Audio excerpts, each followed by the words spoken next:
Seigneur, que ta grâce, seule ta grâce. Nous voulons instaurer un état de droit. Et dans un état de droit, il y a une justice indépendante. Ce n'est pas à l'individu Félix Tshisekedi de commencer à faire justice.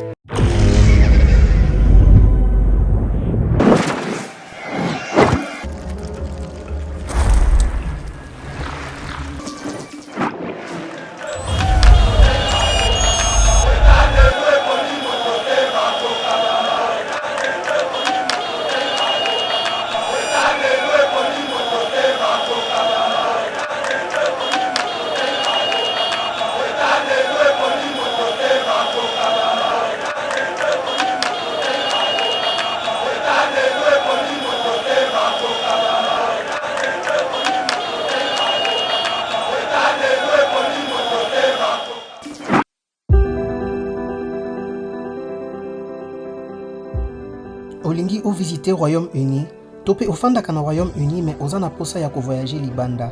Ezala pona voyage obongisa kala, topé voyage ya mbalakata. The Globe Pharmacy a ko faciliter voyage na yo na mitungisi nyonso ya COVID-19. Azo proposer ba test ya COVID ya ndenge nyonso, test antigénique to test PCR. Nali pe couper sa certificat oyo ikosunga pona voyage na avion, train topé bateau. The Globe Pharmacy azo sunga bandeko oyo bafanda kana Royaume-Uni ozala vacciné to non vacciné. Soki olingi kobima to pe kozonga na Royaume-Uni pe oza na posa ya numéro ya réservation pour na ko remplir formulaire ya localisation ya ba passager. Pour na renseignement nyonso, benga biso na +44 20 81 27 44 24. To pe na WhatsApp +44 74 05 81 41 70.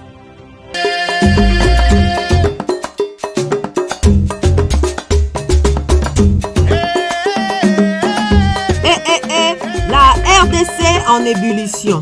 Bana Kinshasa, Lubumbashi, Congo central, Grand Bandundu, Kwilu, Nord Pesidu Bangi, Grand Kassai, Watoto wa Goma, Bukavu, Maniema, Kisangani, Congolais de la diaspora. Ceci nous concerne tous. Olingaka tourisme, amoureux de la nature, otalaka barandone ya bato na TV, occasion ya malamu yango yo epesameli yo. Du 11 au 16 février 2022. Yaka ko participer na festival touristique Rumba in Congo. Likanisi ya moto ya mayele ya tourisme en Afrique avec les pays de l'océan Indien.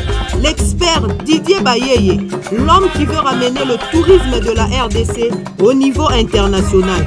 Yaka omona beauté ya ngomba ya Masisi, l'Hollande d'Afrique, o matana punda, omona ba meme ya film ya Jésus na miso. Olia fromage ya Goma, oyo etonda goût pour les kata ya alimentation. O sokola na mai ya Il Chegera, o mona lac vert en live. O visiter parc national ya Virunga, na famille na yo mobimba. O mona mikombo soto pe ba gorille de montagne, oyo mesana kotala na ba documentaire na ba chaîne ya bapaya. O bina rumba na bateau les plus luxueux d'Afrique Emmanuel 4. O tala beauté ya la Kivu. Rendez-vous Eza Moko du 11 au 16 février 2022. Na festival touristique Rumba in Congo. Na zanga teo bapaya kutu bakozala. Ebongo yo. Pour tout contact, benga ba numéro ya Yeba TV pour la réservation. Festival touristique Rumba in Congo. Ibigoma tunapenda sana.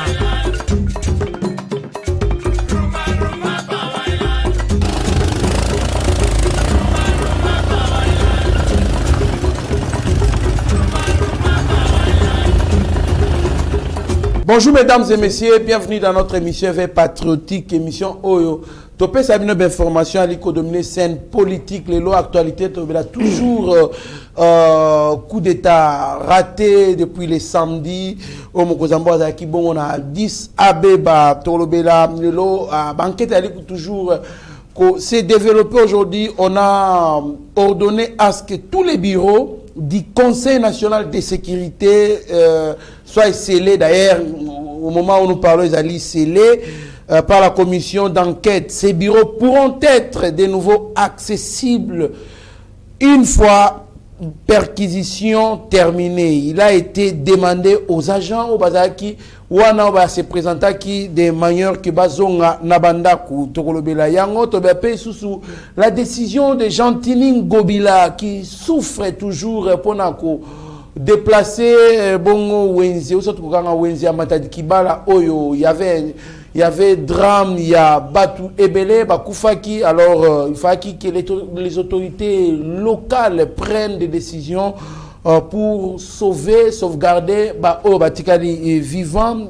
Sinon, on ne pouvait pas tolérer des pertes des espèces humaines qui sont vraiment, d'ailleurs, qui disposent d'une sacralité, il y a vie. Alors, Namboka, Maître Frankalolo, Toromeka, Kokota, Namo, Zindo, Yamaenyo surtout na oti kotangela bino awa po toyeba ba réalité mais surtout que Maître Frankalolo c'est un juriste de formation. Moi namboka Maître Frankalolo mbote. Mbote ndeko Trésor Kandolo mbola ba congolais so kolanda biso partout dans le monde. Mbote na ennemi de la République. Mbote na batino so baza ko menacer kolokete bonheur congolais ezala malamuti. Nazali kaka juriste de formation et de profession. On a avocat. Mais Awa Nazali, coordonnateur national et à Sergili, qui est le centre de réflexion juridique de la lutte contre l'impunité. Merci. Merci beaucoup, Mwanamboka, Maître Franck Kalolo. Nous disons merci à Steve Konde HD, le petit génie béton, Azali Bongo, la réalisation, coordonner la caméra. Et puis, voire même montage, c'est connu par Rabi Mokoko, Chagiotu du Meshak, les Zoé de Eba TV, pourquoi pas, Mike Chiswaka, Tobo Sainte, Eric Moubiala, Opéra Dali, c'est connu toujours Bisso, Pasteur Gili, Mitterrand, Yabecho, le Benjamin Nasuka, Abigail Kilungu, en tout cas, Tobo Sainte, Bandeko Nyoso Toba Ali ko soutenir Yeba TV de sorte que Ekende, Liboso, Maître Franck Kalolo, Nabosan PT DG Shadrach Lolo, DG Shadrach Lolo, Ali ko coordonné, Misala Nyon surtout, il y a Yeba TV. Maître Franck, c'était comment quand vous avez appris qu'il y a un coup d'État raté, surtout que Moutouazali, Mokozambo Kalelo, Yebiye, au Koutananaye, au Solanaye, il y a des propositions que vous avez proposées au Basalela, parce que vous avez une consultation. Oyoka kindengenini par rapport ya ndengo communiquer kinaye atalisa que vision na yo po yebisa que yebisa ki par rapport ya bonne volonté pe ba ambition za na mpo na mboka oyoka kindeni ta olinga oyoka ke non lelo na minute azali sous président de la République. Bien, mo konzamboka azali kokamba Congo azali numéro 1 ba congolais nyonso tout oyo congolais nyonso tout azana droit okotana na ye. Chef de l'État, pour na biroté, il peut aussi vous recevoir même na ba matanga ninga yaka na ba fête na ba circonstances belé. Et ça li que beaucoup tani pe bo sololi. Parce que solana congolais non surtout. Affaire coup d'état. Coup d'état ezana no nini? Parce que bato belo bazaka coup d'état, il faut peut-être beaucoup d'état ngweza la nini. C'est très important. Coup d'état ezali eloko babengi renversement du pouvoir existant, moni pouvoir ezali ko exister, ba yé ko renverser en par un groupe de personnes et là ils le font par force. Ceux qui bolingi bo renverser pouvoir, bino batu boyokani ndambo batu boyokani, bo sangani bo banzi mabe, na mayele mabete bo renverser pouvoir, ça dit ben institution en mboka. Na makasi alors que constitution mboka epesi ndingisa lolenge kani o bato ko accéder na pouvoir et loko wana ba bengi yango coup d'état lolenga ko accéder wana ba benga ka coup d'état. C'était très important bato bana nini ba benga ka coup d'état à ce moment-là na wimena ko évoluer bien sango oyo toka ki coup d'état ndeko Trésor Kandolo omoni coup d'état ezelo mo ma sécurité. Coup d'état yaka pour le président de la République. Hein? Au moins, on va venir à Kiti, Nengal Fakon, on va venir à Chimouan, c'était mon panzouan de thé. Il y a ça, Moutoumoko. Mais il y a des conséquences belées. Coup d'état. Vous pouvez beaucoup perdre. Ça peut vous faire reculer même Donc, distance, moi, il y a 50 ans, les sous.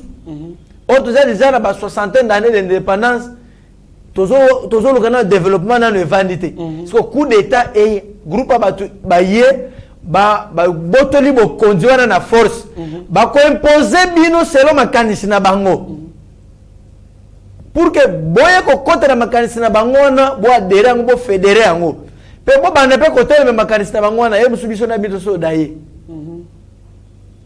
Donc mabe a coup d'état moi et ça n'a pas laissé indifférent à tout Congolais. Congolais alengi mboka na ye sauf aux ennemis de la République qui se sont associés pour comploter pour le renversement de la République. Là, ça ne va pas. Coup d'État, c'est le moyen Mabé. Et nous avons condamné. Et le Kouana. Alors, nous ne sommes pas seulement limités à condamner. Il faut que les kama et lingi et comme l'io. Toi, linga qui est ça, les makasi nzamba tchang mupandi et sengelo identifié. Et outaki wapi. Banano bazaki ba commanditaire. Pe nzinga na ngai nini ye collègue eza lokon lisolo te ngana totongi Steve Konde biso zaki biso mibale to zaki na Meshak Uchudi to monika lobby lisusu na tongo Steve Konde abengi ngai maître Frank lobi ke bande otonga ngama kamolo baki wana za ngote c'est que lisolo wana ebimi soit pas na yo soit pas Uchudi po ya zanzambe te po mon biloko wana.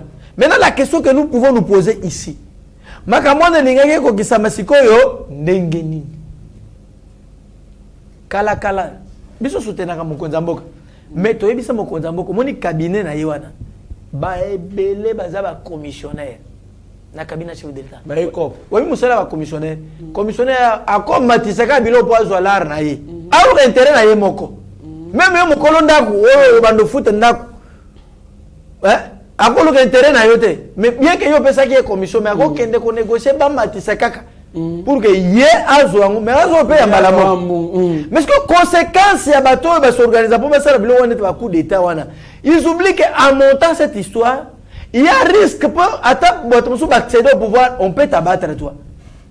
Pourquoi? Parce que oyeba ki sekele na bango depuis que un jour pe ko bebisa on m'a dit d'où on ne peut pas conseiller aux Congolais. Donc on rêve le Kouanate. L'accession au pouvoir à la magistrature suprême, c'est révolu. Maintenant, les institutions de la République, ça dit toujours qu'à constitution en Boka. Et puis c'est comment on peut accéder au pouvoir. Je crois que d'une manière pacifique, vous pouvez facilement accéder. Parce que si ceux qui vont accéder dans le mode à coup d'État, c'est-à-dire que la constitution tombe caduque. Il faut ce qu'on tozo esusu ba koyoka na lisusu po basa esu constitution mususu c'est la volonté na bango mon kolena no evandi bien te kotangi sabana no manu baga evandi bien te ben paiement na no ba résoudre ba problème onati ba ene yi mususu fo ba no zambung mokonza mbo akobunda pour que ba stabiliser makam mais bino bozolo ka bosa la coup d'état ezongi so makam nasi vraiment ngana zo mona kata coup d'état ici on ne voit pas seulement le président de la République c'est un individu là mutumoko mais quel sera le sort de tous les Congolais? Ma part aussi, par Nangaï, Moukolongo, Nana Lingana Sarawak. So les aïna Semoun Landa côté. Naban, on se voit pas, on vivre par seconde. Nato du jour. Dis-moi un peu, sort Wana Bakongona de Sarawak. Tozo Bounanan pour que Kimia et Kota Namoka na Est. Bolingi Mosa sous coup d'État. Pour que tout comme dirigé par Banan. C'est pour vous dire quoi? Que Batouana, il ne voit pas seulement le chef de l'État. Tout le monde a été coup d'État, mais il n'y a pas pour le chef de l'État qui est non. Donc c'est tous les Congolais qui étaient en danger. Nous sommes tous victimes. Victimes, tout à fait. Nous sommes tous victimes. Voilà. Coup d'État, moi, selon nos analyses, nous, c'est on ne voit pas seulement que cette histoire soit réservée au président de la République pour battre Vinaye à Kouf. Parce que les gens qui sont à Koufi, Congo et Rotel et Maté, on en a vu Moussa à Koufakia. Congo et Matakit. Mais sort les animes. On vise tous les Congolais. Coup d'état il y a cannabis bembe ba tu faut ba kufa ba sacrifice ba tu belé mais ba toi na ba ko perdre mission na bango bana musuba ke soki mukolango suko bana musuba ke na classe tu vois les sauts yo mutozo sala ba biloko ba ko coopérer na ennemi de la République même si tes enfants sont à l'étranger ne bozali ba na ba 15 nationalités 25 nationalités mais vos familles sont ici ba maman la famille binoana même ils ne pouvaient pas les atteindre. Attends, nous sommes monique Yozaki na kati commanditaire azui, c'était à Bamine qu'on a payé à Hollande va confiter. Bien sûr. Ah, pourquoi vous devez imaginer ça? C'est-à-dire, vous êtes en train d'organiser quelque chose où il y a comme un chaos d'une manière générale dans Mbok. Ça, nous condamnons. Nous, Sergei, nous condamnons. On ne vise pas le chef de l'État, lui, c'est pas parce que on vise le chef de l'État. Y compris nous, Congolais, nous tous. Ce n'est pas bien, nous devons condamner. Merci, Maître Franck Kalolo. En tout cas, il faut condamner puisque ces coups d'État ne visaient pas seulement le chef de l'État, Félix Antoine Tshisekedi Tshilombo, mais ça visait tous les Congolais parce que tout le monde devait être touché directement ou indirectement na vie na ye biloko ngaki mata dollar ngaki parce que il fallait ba na modalité na bango moko ya ko gérer il fallait ki bena tout le monde va adhérer ndenge Maître Franck a expliqué a révélé bilomo ya motu Maître Franck Kalolo maintenant que pensez-vous de ceux qui pensent que Mokonza Mboka azali un peu na largesse mo boye ya ko punir batu rigueur pena bon koloba rigueur c'est trop fort dans le sens ya que aza mutema munene boboto eleki moi mingi il y a certaines personnes peut-être ça déjà mon bagaf mais il les tolère toujours à ses côtés. Il pouvait frapper depuis longtemps parce que soupçon ezalaki zalaki kozala. Que pensez-vous de ceux qui pensent que Mokonza Mboka il fallait qu'il a libéré François Béozali, conseiller spécial en matière de sécurité, il fallait qu'il a dégagé depuis longtemps. Il ne pouvait pas les garder jusqu'à aujourd'hui, 3 ans déjà après son accession au pouvoir. Que pensez-vous de ceux qui disent cela? Le sens large à chef de l'État n'a pas pris de décision, Moussoussou, et Zali dû n'a pas bon collaborateur. Le chef de l'État n'a pas assez de bons collaborateurs. Ça, nous devons le dire. Vous savez pourquoi le chef de l'État n'a pas de bons collaborateurs? Parce que certains collaborateurs sont proposés par les proches du chef de l'État. Au moins, une conséquence, il y a un one. C'est-à-dire, vous êtes le proche du chef de l'État, son proche collaborateur. Tant que vous avez besoin de Batumoussou, au lieu au côté du Congo, au Fouiné, médias qui s'appliquent, qui défendent, qui sont dans bonne moralité. Bakoluka, il y a accueilli Aluki, Bana Kazinaye, Azui, Masnaye. A soit proposé Bango Mokonza Mboka Bazui Bango. Alors que les mots qui ont Bazali, Bazana sens à Malamu Yakosal et la Mboka, Bazab Mingi Mizak à l'écart. C'est ça la dangerosité. C'est ça le malheur. C'est ça le mal. Donc il n'y a pas c'est ça le péché. Donc tout par rapport à connaissance, rapprochement, ndekoya. S'il vous plaît, je voudrais démontrer ici devant votre caméra. Je suis sérieux. Je suis sérieux de ce que je vous dis. Le chef de l'État n'a pas du tout de bons collaborateurs. Bazé Belete, Bazé Mouké. Et Belewana, ce sont de. Et Belewana, c'est un commissionnaire. Baye cop. Baye cop. Commissionnaire, quand on a un d'accord, vous savez, moi je connais certains qui, le chef de l'État a sali bango confiance, croyant que Baza a mesure il y a quoi apporter un plus. Vous savez bien, n'a pas tâche où va confier bango, mais plutôt c'est le contraire. Vous savez ce qu'ils font? Ils engagent d'autres personnes au sein de leur cabinet. Batouana Siko Bango Bazo travaille na part na Bango et se partage le salaire. Chef de l'État, voilà pourquoi Bissot Tosengaki na yo Sergili. Vous avez l'intérêt de restructurer votre cabinet. Ça la toilettage du cabinet, c'est que nous sommes en train de vous dire, nous avons des éléments de preuve. C'est dangereux. C'est dangereux. On se comprend. Parce que le chef d'État ne peut pas prendre une décision seule sans concertation. Il doit se concerter avec ses collaborateurs. Voilà. Or, les mêmes collaborateurs là, même qui va tout pour que le chef de l'État mboke ke liboso ba na bango na ba quota na opération retour. C'est-à-dire vous êtes là et à la fin du mois quand vous touchez quelque chose n'a pas après bouille. Ça ne dit pas pour haïr quelqu'un. Quand vous approchez le chef de l'État, moi aussi je le suis, mes chers amis. Yo quand si aucun muto travaille sur l'État, moi aussi je travaille. Je le suis. Mais muto na muto regarder bande na ye. Asa na wa zali. Collaborer avec le chef de l'État n'est pas synonyme seulement au sein de la présidence, même à distance on peut collaborer. C'est ce que vous devez savoir. Et nous vous disons que Bazo et Mokonza Mboka, ils ont pris Batumoussoussou. pire petit nanga yaka. Alors qu'il y a des valeurs qui chôment. Faites le toilettage, excellence, monsieur le président de la République, chef de l'État. T'as bien. Cette fois-ci, vous savez comment on fait le bilan? Le bilan se fait ou se fait dans le secteur Nyons, y compris même dans le cabinet. Gestion dans l'administration et la présidence de la République. C'est un bilan aussi. C'est un bilan aussi. C'est un bilan aussi. Et ça, nous devons marteler. Quand il y a ça ne va pas, nous devons dénoncer. Ça doit cesser. Voilà maintenant des conséquences. Maître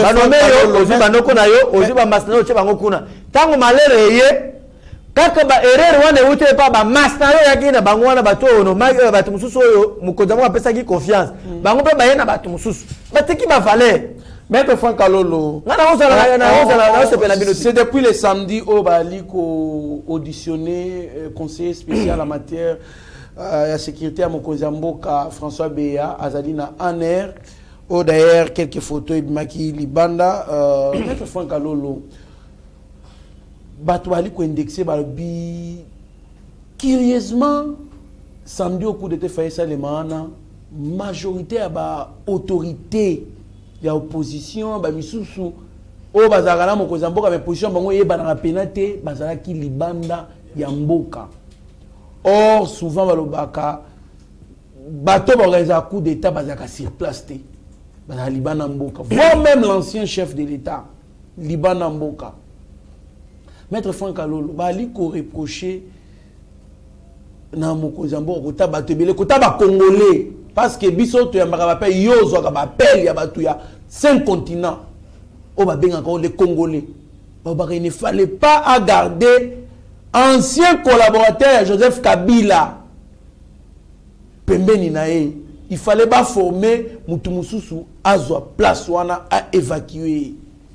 C'était un danger d'avoir François Béa comme son collaborateur, surtout conseiller spécial en matière de sécurité. Que pensez-vous de ce que les gens pensent? Bien, de côté Kando, nous allons répondre à la question, on a plusieurs, on a 3 volets. Le premier volet, comme défenseur des droits humains, voilà. Nous condamnons fermement les images qui ont apparu que François Béa a vendu dans le bureau ma position à Zouaki. Ça, dans un pays responsable, on ne peut pas tolérer ça. Pourquoi nous le disons? Parce que respect des droits humains, et c'est des règles, et c'est constitutionnel. Ça, c'est de 1. De 2, l'instruction est secrète. On suppose que, tant qu'on va aller au Sambi Samoutou, il y a l'avocat, son conseil qui est là, on voit l'inspecteur ou l'OPJ qui est sur le dossier, n'a inculpé. 3 personnes. Ceux qui sont dans le collège, il y a autant de personnes. J'ai dit oui, il y a des OPG à l'NR. Avocat pas oui, mais la Constitution le prévoit, non? Bien que bloque, mais il viole la Constitution. L'assistance. C'est l'article 19 de la Constitution. Il y a un service de sécurité. Quand on parle de services de sécurité, c'est l'ANER, non, y compris l'ANER, c'est différents services, la DEMIAP, tout ça. Et ici, il se permettre de l'image de balancer yango. Mais les militaires, nous démontrons. Nous sommes en train de démontrer. C'est très bien ceux qui c'est sous réserve. Sous réserve. C'est sous réserve. Et ça, nous devons condamner pratiquement les amalamouti. Deuxièmement, je prends au moins les murs ont les oreilles. Bamir eza bamir banda côté. Ça veut dire que mutu à cause de la zone les kayo qui li solo. Ma kota ki nante babenga yemir. Mutu sa zolo na media mutu à côté la carte téléphone à landi wana za mir. Ayo ki pe akobete pe li solo. Donc mir eza mir te tout par coin. Voilà. Azoleka. Très bien. Wana zali li c'est kaka ba pesa mir les murs ont les oreilles. Mais so zu mir ata oluki baoyo batonga bandako.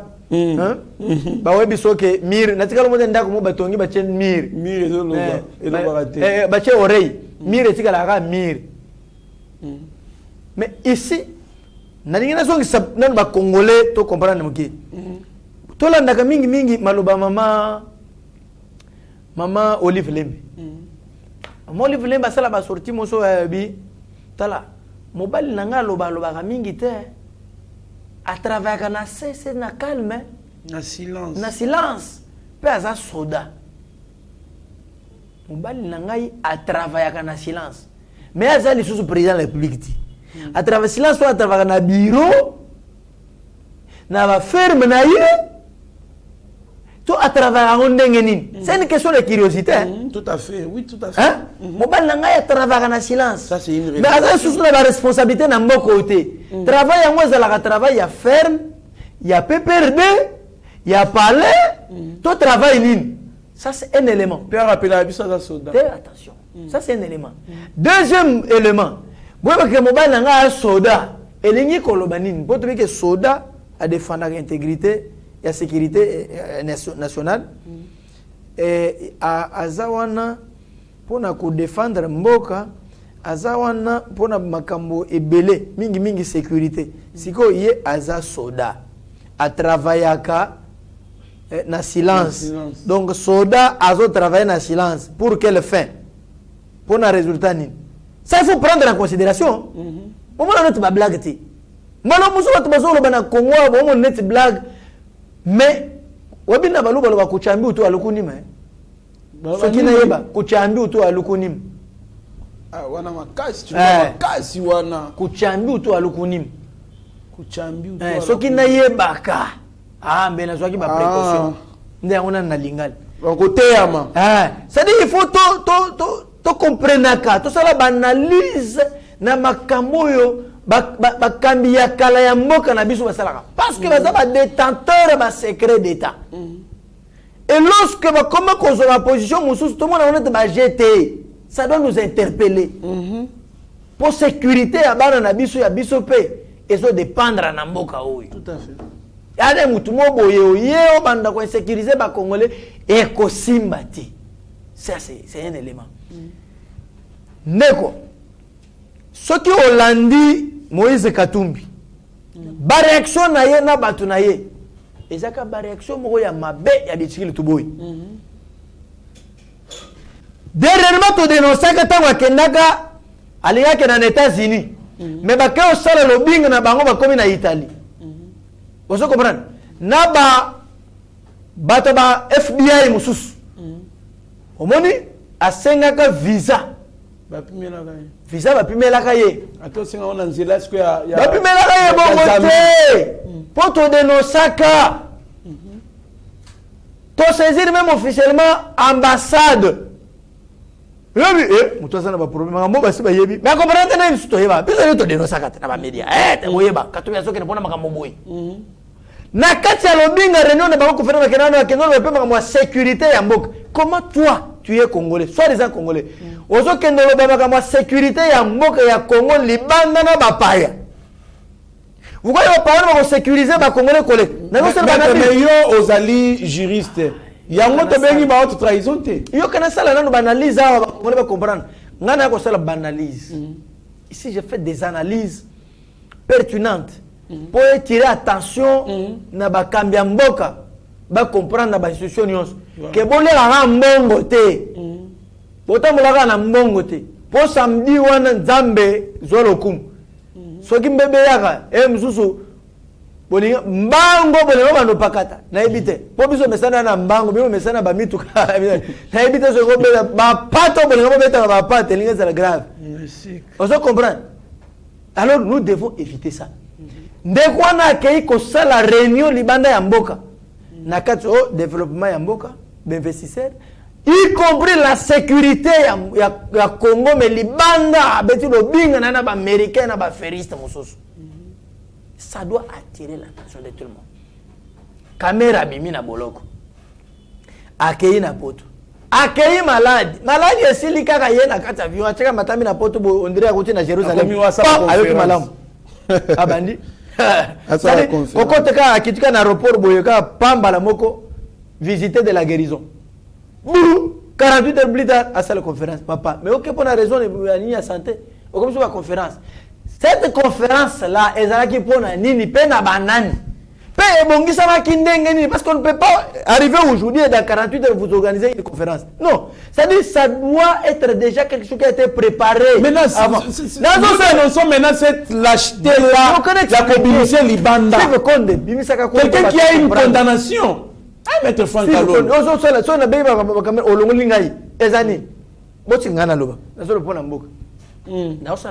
Pour Congolais comprendre qu'est-ce qu'il y a. N'a déjà banalisé pas Katumbi, n'a pas banalisé pas Ma Olive, n'a pas banalisé pas Kamer. Aux autres n'a bien. Ce qui on salue ma camonios oyo. Et c'est là que bandeko nyon au même moment va se retrouver les bandes en bok. Curieusement. Vous comprenez? Bakena na bango les bandes en bok. Et ça balali bosso kenete.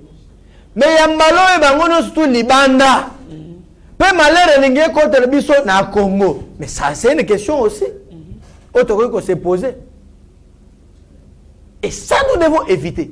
Voilà pourquoi les chefs de l'État azana intérêt nyo cha ko renforcer les sous ba service. Et belé. Bolungo na makamba ba quota. Bolungo makamba ba sentiment. O kingane to tangana ye to sele boso ngana tangano na mboka te. Même pas dans l'université, c'est l'université de mon côté. Mais je suis compétent. C'est que Nazan a place dans le Congo. Non! Tala, Nabi, ba poste en bon bandata na ba concours. Toi qui n'as pas concours, toi t'as la caga. Toi qui n'as pas concours, non d'une manière sérieuse, boye. Au sein du concours, peut sur place, délibéré sur place. Hein? Toi t'as la nana ceux qui on va saisir la manuscrite. Ça fait. Mais vous avez dicté. Simba biganga na simbi mukoloto. Pese biso tato tuma meta mutoto mumate tuma et tomato bandoko nambala moko siko ba dicter biloko na oyebiango tato tuma meta mutoto mumate tuma et tomato oko mangumba moko mingana ko mambala moko oko mo dicter bongo oko kate sende yango siko ko na ba concours wana ta omone ke ba ko te mais zali mo konza mo ka pesi confiance ba place vacante mususu déjà place wana OK oluki master zapi obengi master zapi yaka zo vola rapidement yaka te ba conseil to va vivre comme un scénario to va vivre un scénario parce que les valeurs sont négligées dans ce pays et on ne peut pas mettre ça on n'aide pas le chef de l'État mais bango la pragmatique maître proposer alors des solutions. Proposer des solutions. Nabando proposer les banques pour bazoa ne bazoa. Ngana zonga ka sima bango za proposition. Je préférais toujours qu'on dise babenga yonde. Babengi ngai na yeto vandi place wana to beti. Moi je vous donne ça ou c'est bon même Yesu. C'est une erreur de garder François Béa pendant 3 ans aux côtés du chef de l'État. Non, non répondre. Yesu ba yekole batuna kai. A otolingi totika nyonso tolanda yo tokozwa nini siko ngana na bano se bino ba proposition ba solution a bino bozwaka ngana zonga simpo bi wotangisa nga bino bofutela nga biye ya mboka na ye na Kinshasa Maître Franck donc ngabo ko bena ngate botita yo sala bo ngana se bino na bibo ezalaki na pesa ki état de siège yango ezalaki mabe bomba François Béa pendant 3 ans aux côtés du chef de l'État. Je vais te dire une chose. Je me réserve de vous dire que les gens m'ont béton malam. Dis-le béton pour François Béa côté na ni wana ba consultant ngati na yebati. Ça c'est de 1. Des conventions ba sala pour asala wana na yebiti. Et puis il assume de hautes fonctions. Il est lié au secret d'État. Un conseiller, il n'est pas comme tous les conseillers, c'est un conseiller spécial en matière de sécurité du président de la République. En tant qu'avocat, en tant que CRGD, je dois me réserver de tout commentaire. Surtout que l'instruction est secrète. Erreur ou manque d'erreur, wana ezali collier mutu anomai. C'est-à-dire, tous autres l'instruction est secrète, tout l'andelana ndenge ezali. Parce que dans le bosso ba service. Ceux qui va déférer na parquet et qui va fixer l'affaire, nous aurons l'idée de quoi il est reproché. Jusqu'ici, ma prévention, les griefs pour lesquels Oezali pesait sur lui, nous ignorons. Et donc, je préfère mettre un peu de réserve en attendant, parce que Ezama Ambo Oezali n'a pas secret d'État. Bakangi ba bureau, il y a Conseil national de sécurité, Bakangi ba scellé ango, personne ne peut avoir accès. Tiba aussi sa perquisition au Bali Kosala. Très bien, c'est dans le cadre d'enquête. Hein. Lorsqu'on met des enquêtes, Batali qu'il y a des traces sur ce que l'on veut retenir comme prévention. C'est-à-dire on élargit les enquêtes. On peut aussi, pour une mesure, les alliés, mesure moko koki kozala temporaire, hein, des mesures d'enquête. Pour besoin lumière, na oyo baza koluka, c'est-à-dire bakoki pe koloba pas d'accès na bilo abo. Ndenge na ba na pe ko landela ngobila et pas IGF. Ba c'est la rappel ni ba bureau ba comptable wana. Hein. Pas déplacer dossier. Pas déplacer. Et ça m'a bêté. Et ça na cadre d'enquête. Ngana sengi su ba botolo ba on ba Motorola. Élargir les sous. Balandela so ba fréquence wana ndenge ba communiquer. C'est très important. Toi besoin ta la mamo et la nanga hier. Coup d'état o linga affecté nanga. Nanga population ninga na zala ebité msu mena ko na daye. Merci. Merci maître Franck Kalolo.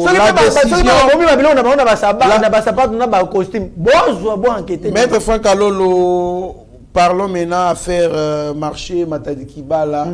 Oyo batu bakufaki belé puisque y a qui côté ka nasé il y a haute tension. Oyo il va que ça maman un scandale plus de 30 morts. Alors, besoin de décision pour déplacer Bongo Wenziwana, mais la décision de Jean-Pierre Ngobila souffre toujours. Jusque-là, au moins en dernière minute, on vient de nous informer qu'enfin, Bakani Wenziwana. D'abord, nous sommes en justice. Hein? Nous sommes en justice contre DG Yasnel, Jean Bosco, ministre à hydraulique. Il y a énergie. Et je vais vous dire une chose. Nani mutolobaki ya wakangi marché. Nani mutolobaki ya wakangi marché nani ya Matadikiba nani mutolobaki. Gentini Ngobila. Te Ngobila wana lobaki asaraki nde communiquer. Wana okangati. Président Mutaloba. Na lobi boye. Président a le président de la République a parlé depuis 2020. S'il vous plaît. A lobi marché oyo lolenge zaleli lobby n'a pas osé a prévenu mais lokola na moka na biso be exécuter na bango loko moko te lobby na tongo lobby ba décision ne sont moko musuba comment net ba communiquer comment ba commission de communiquer politique ngai Gentini Ngobila na lobby Matadikiba lisusu boza le te na firmer o moni lobby na tongo kala bato bazali o benga oni décision to eza communiquer c'est un communiqué. C'est un communiqué. Une décision doit s'accompagner avec des mesures. C'est ça qu'on appelle décision. On est où là? Il faut qu'il y ait la coercition. On est où là? On est dans quel pays? Monsieur, dans un pays tel que la RDC, vu le monde qui s'est dévalé, ça s'appelle des communiqués pour le Ngai Ngobila. Dans le lobby, lelo, Ngobila Mbaka. Ngai Ngobila Mbaka. Dans le lobby, lelo. Marcha la terre qui va les aller se sauter. Mais lobby, mon est c'est un communiqué politique, M. Ngobila. C'est l'impuissance de l'autorité. C'est de l'impuissance, monsieur. Dans un pays responsable, les Ngobila ne peuvent pas être là. Ah bon? Oui. La responsabilité est partagée. Je vais vous démontrer quoi Ngobila est pour quelque chose. Les marchés existent, on perçoit des taxes. Les taxes là, il n'y a pas. C'est l'hôtel de ville. Ngobila privilège ses intérêts. Il préfère que le marché là existe pour Azouaka Mbongo. C'est ça le secret qu'il y a. Avec quelqu'un qui aime l'argent tel que Ngobila. Ngobila aime beaucoup d'argent. Il aime l'argent. Quel n'est pas commis le saut? Abomi marché, moussou a un hologramme. Au Monica, acte de naissance, ou en Omoni. Hologramme, Moza Minuana. A quel qu'on se marché, moussou? Abomi Azala qui a signé. Il impose le prix. Tu sais le prix maintenant, c'est combien? C'est $20. Volume a $10, Bokeh a $20.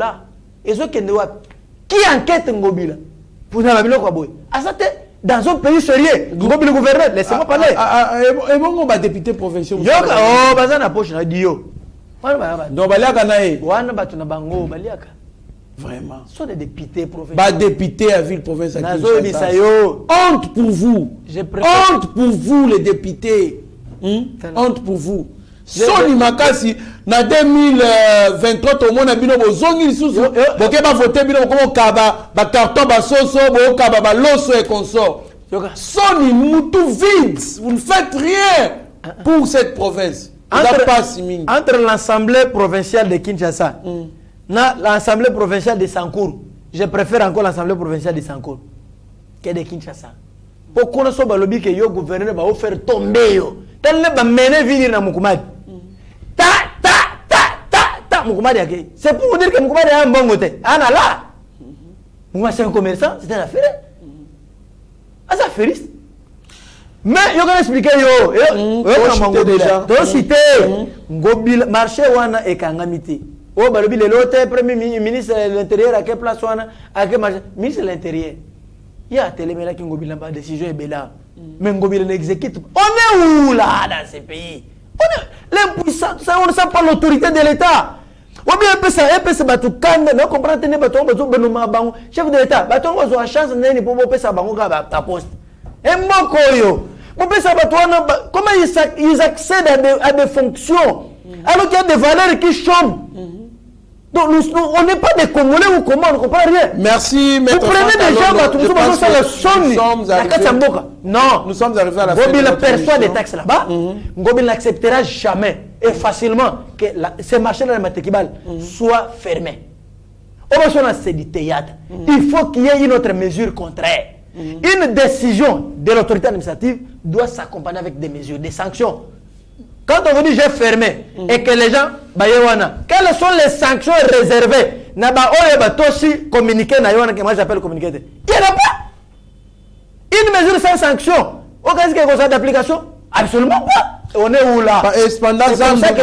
Zandu, les grands marchés qu'on a babuka. Ennemi de Kinois, Ngobila. Ngobila a préféré que Bengana ba famille et Belo que les bandes. Merci M. en tout cas et c'est ma casse qui a partagé dans le plateau Moko. Merci pour la Yamba invitation à Bisso, merci na batu Obama merci na Monsieur Franklin merci na Roger Chilengi, merci na mon vieux Sami Mavakala et maman Petra Mavakala alias Amazon Allemagne, merci parce que vous allez au ben chez soi papa François na maman Hollande na Bruxelles, Monsieur Eric Diamba, maître Franck Alolo tala caméra. Il y a Steve Konde, acheter les petits génies, bon, on peut ça, malobano ya souka. C'est Steve Konde, il y a aucun tangai pour le solo makambango. Non, c'est la banalise, bango bazo katangai. Steve Konde, yo c'est la raboité. En tout cas, Congolais, na fundi yo le pas Congolais. Pour bon ça. Lilo baso kezalika moko. Chef de l'État. Mboko eza ya bisonyos. Il y a des gens qui contribuent au pouvoir na yo. 110 francs, sans effort, sans quoi.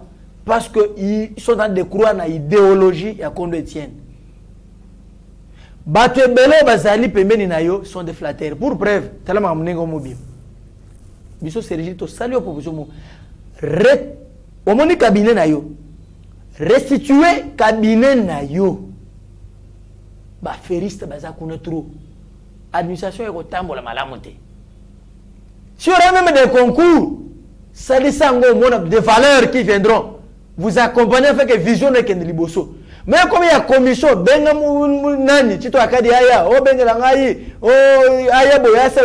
ça ne fera pas avancer le pays. Et bino ba Congolais bozali ko vendre pour que bossa la coup d'état, bosso pouvoir par force.